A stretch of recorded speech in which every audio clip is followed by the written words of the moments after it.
I'm Mattison, I'm the CEO of Trucost, and I wanted to just talk about the kind of global trends in sustainable finance, because there is a huge amount going on, and sometimes it's quite hard to keep track of all the progress that's being made across the world. Essentially, we're facing many pressures on our global economy right now. We have resource pressures and transition pressures.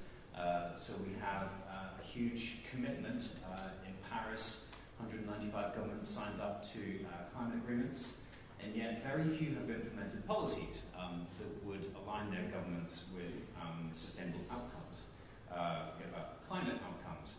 So that actually leads into heightening transition pressures over time as the timeframes contract for people to actually achieve these policies. So there's policy pressure, there's going to be transition pressure for especially the business sector, and that's coupled with resource pressures. We're seeing, in fact, in the UK is actually, this might sound a little strange, but it's had more wildfires this year alone than ever before, and we're only at the end of April. So we're seeing some very strange things going on in the world, and many people are picking up on that.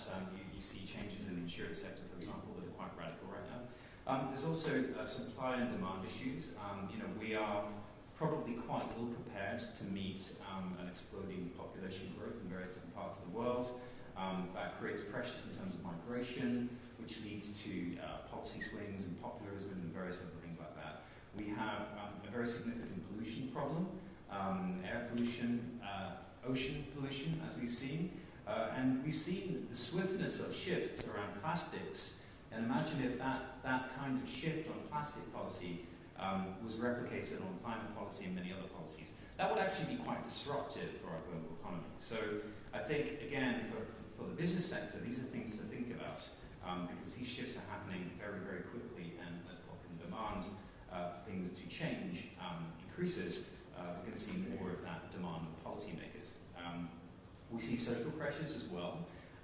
There are many, many issues with jobs and wage gaps and gender diversity and forced labor in countries where we actually demand goods and services from. You think about the amount of cobalt that comes from places in the world where forced labor is the norm, in Africa, for example, in Congo. So there are many, many big social issues that are going to only increase over time as we get greater transparency. And then, last but not least, regulatory and financial. So the regulatory and financial is actually a reaction to the other three areas, and we're going to see more of that. So I was honoured to be part of the high-level expert group on sustainable finance in Europe. David's going to talk about that, so I won't talk too much about that raft of policies that are coming through.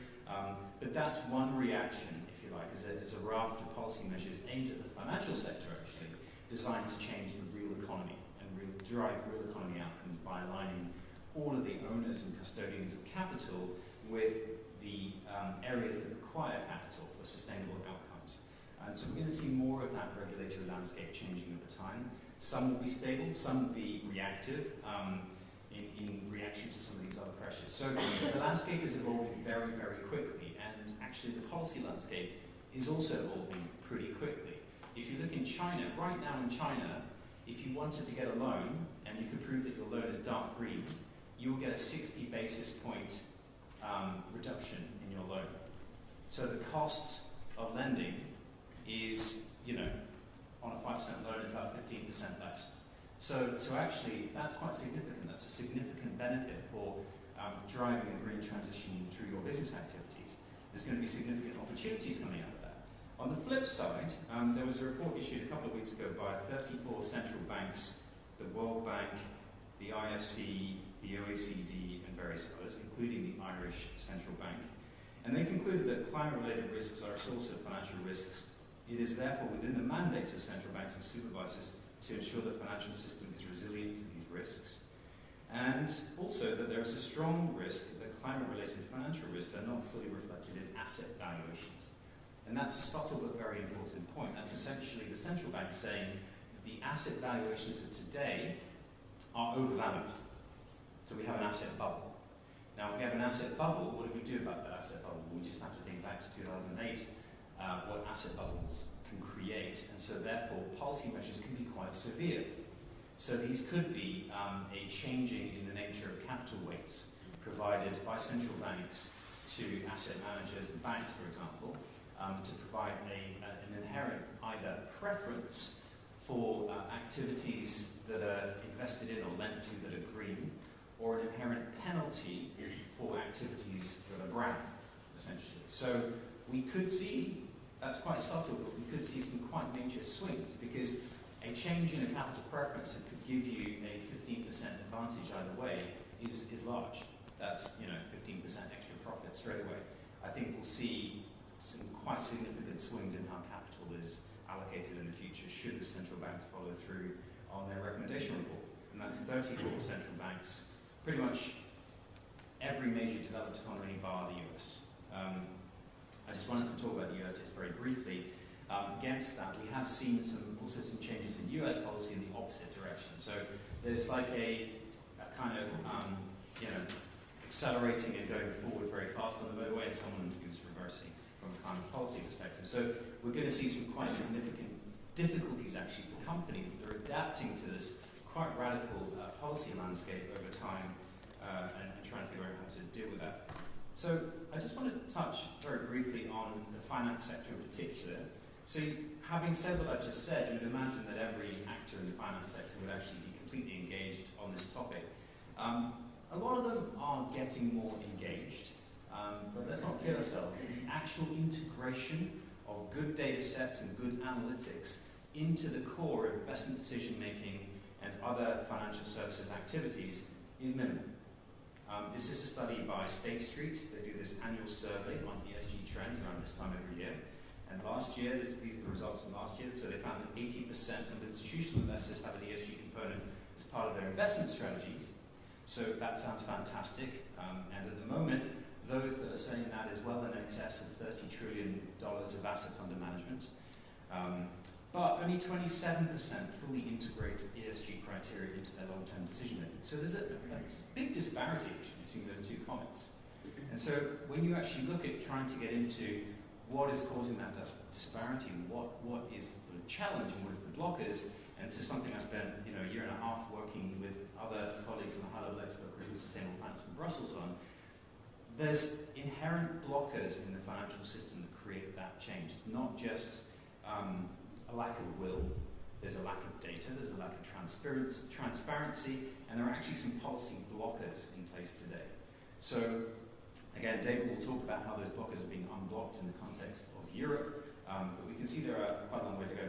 Now, S&P, just briefly to talk about S&P Global for 1 second, S&P Standard & Poor's, we have 4 divisions, and each of these 4 divisions is really at the heart of capital markets. So you have S&P Global Market Intelligence, provide a huge amount of data to markets on a whole range of different things. There's over 200,000 users of our platforms.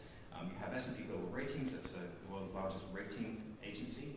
You have S&P Dow Jones Indices, it's the world's largest index company. And S&P Global Platts, who's involved in energy and helping to price commodities and energy globally. So each of these companies really is at the heart of capital markets. And at S&P Global, we really have a conviction that we need to provide essential intelligence to markets to make better decision making. But actually what we really need to do is to integrate climate, natural capital, and environmental, social, and governance more broadly considerations into everything that we do. So I just wanted to note a couple of things. We have just launched in the ratings division, S&P Global Ratings, we've launched something called the Esg Evaluation, and Beth will talk about that later. But essentially that's a way of examining ESG at the company level, environmental, social, and governance issues. S&P Dow Jones Indices have also launched an ESG version of their core indices. So if you think about the S&P 500 and the Dow Jones Industrial Average, both of these now have ESG versions. And the Financial Times actually, when writing this up, described this as smart and zeitgeisty, like a cross between a Tesla Roadster and a slice of avocado toast. So for the financial sector, these are quite major changes, because essentially what this means is we have new benchmarks that companies and investors can use that will be the common benchmark for the future. You have new forms of evaluation coming from a rating agency. And in the Market Intelligence division, Steve, who's currently on his way from Shannon, will be talking about new data sets. So we're really transforming the way in which we provide information to markets to help that market evolve. And alongside that, strengthening and heightened regulatory oversight. So I'll pause there. I'll be talking a little later, but it's a pleasure to kick off the day and look forward to our discussions. Thank you.